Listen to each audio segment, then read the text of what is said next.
falado com vocês, hoje nós vamos falar sobre pressão venosa central, tá? Por isso que eu dei choque, né? Porque pressão venosa central é uma pressão que a gente avalia nos pacientes graves, geralmente pacientes de UTI, né? Ou pacientes que vão para uma cirurgia grande, né? E que necessita de uma avaliação bem específica de pressão venosa, tá bom? Então, vamos lá. Bom, a contração ventricular é conhecida como sístole e nela ocorre o esvaziamento dos ventrículos. O relaxamento ventricular é conhecido como diástole, né? Que são os dois parâmetros de pressão, pressão venosa ou arterial, né? Que é a sístole e a diástole. E é nessa fase que os ventrículos recebem sangue dos átrios. Só para vocês entenderem, né? Como é que é avaliado a PVC, tá? Aqui, ó, uma coisa importante a gente saber. Quando a gente vai avaliar a PVC de um paciente, a gente tem que pôr ele em linha reta, tá? E a pressão, a gente tem que estipular um ponto zero numa régua que vocês estão vendo aí, que está na foto.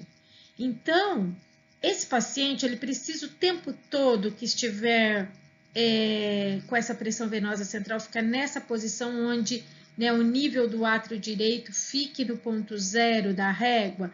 Não, a gente pode elevar a cabeceira, assim, desse paciente, só que toda vez que a gente for fazer a avaliação da pressão venosa central, porque a pressão venosa central não é uma coisa que fica sendo decodificada o tempo todo, né?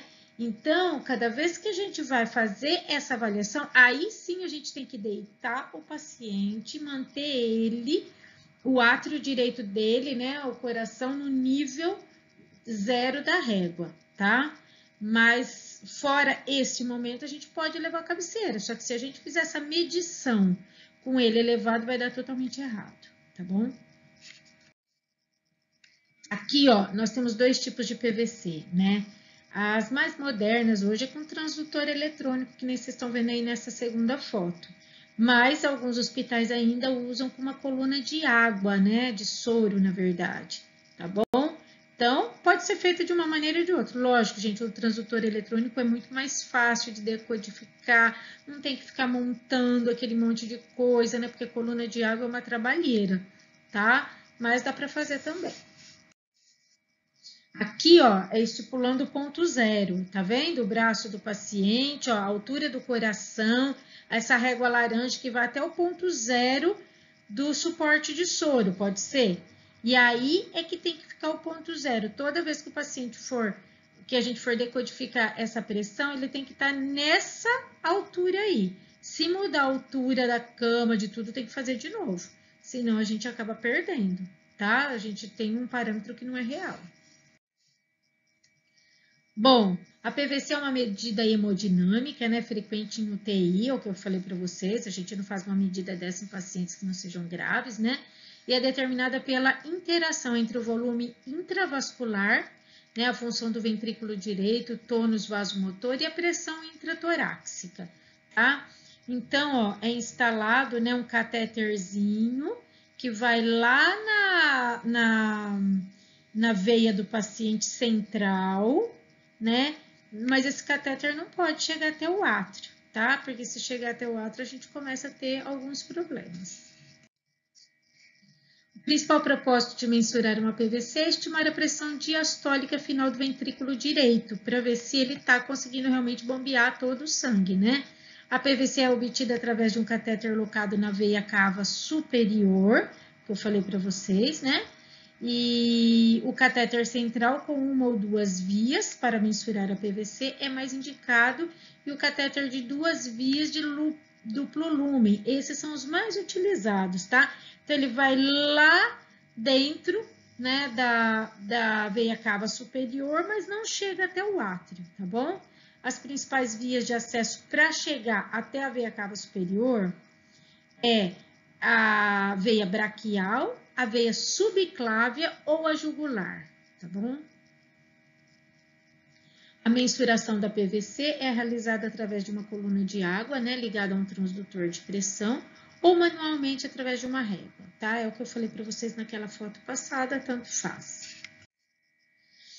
A zeragem da linha da pressão venosa central é feita alinhando a linha média axilar. É o que vocês viram também naquela outra foto. Passa uma régua aqui ó, na linha da axila e aí a gente determina o ponto zero no suporte, tá bom?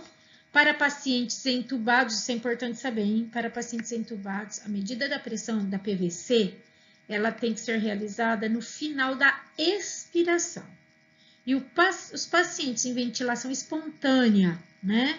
Aí a gente realiza essa medição no final da inspiração, tá? Porque senão também dá diferença.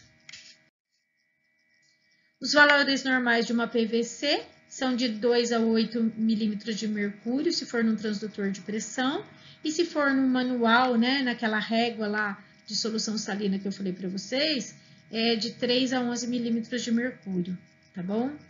Ou melhor, de 3 a 11 centímetros de água, né, não é milímetros de mercúrio, muda a medição. Valores abaixo do normal podem sugerir hipovolemia, mas, gente, cuidado, porque essa hipovolemia pode ser por outro motivo, tá? Não necessariamente por isso, então a gente tem que ficar atento a outras coisas, né? A outras coisas que estão acontecendo com o paciente. Volumes mais altos podem sugerir sobrecarga volumétrica ou falência ventricular, o coração não está conseguindo bombear, mas devem ser avaliados com outros parâmetros, que é o que eu acabei de falar para vocês. Bom, entretanto, o uso da PVC pode apresentar alguns problemas, né? Então, em que situações que podem alterar a PVC? Alterações anatômicas de veia cava, pode ter uma alteração de PVC sem ser real, tumores, hematomas, alteração na complacência de ventrículo direito, doenças pulmonares, algum problema de válvula tricúspide, por exemplo, né? Podem dar alguns problemas. A pressão venosa central pode apresentar algumas complicações, tá? Então, quando a gente instala uma pressão venosa central, a gente pode ter algumas complicações. Quais são essas? Hemorragia, tá? Ou na hora da punção ou após. Arritmias atriais, se esse catéter estiver chegando lá no átrio, que eu falei para você que não deve chegar.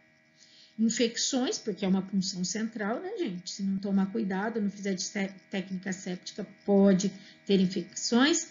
Se acidentalmente ficar mandando líquido para dentro desse paciente através daquela medição, a gente pode ter uma sobrecarga hídrica, embolias, né, complicações de tromboses e uma perfuração da câmara cardíaca ou um pneumotórax ou um hemotórax na hora da punção. Então, são coisas importantes que a gente tem que levar em consideração, tá? E observação, lógico, né? E os cuidados de enfermagem numa PVC? Primeiro, realizar a zeragem do transdutor de pressão alinhando a linha média axilar, tá? E colocar esse paciente sempre nessa posição toda vez que for fazer a medição. Estar atento à desconexão do sistema. Pode acontecer, gente, isso é grave, né? Estar atento a sangramentos na inserção do catéter, ficar observando o curativo onde está o catéter, para ver se não está sangrando, não está tendo uma hemorragia.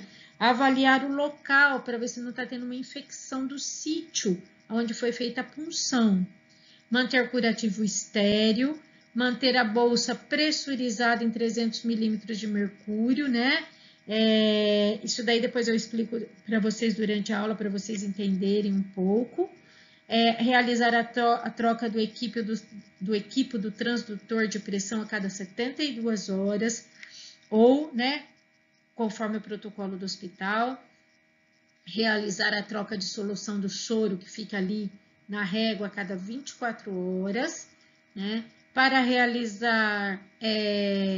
Para a retirada do catéter, deve usar luvas de procedimento, tomar cuidado com a técnica, usar um antisséptico no local, né? Tracionar esse catéter bem devagar para não lesar nenhuma estrutura e comprimir o local da inserção no mínimo por 5 minutos para evitar um hematoma no local. Tudo bem, gente? São esses os cuidados que nós temos que ter com o PVC. É uma aula um pouco mais complexa, mas eu posso explicar para vocês depois durante a nossa aula no chat ou no Zoom, tá bom? Beijo a todos, tchau, tchau.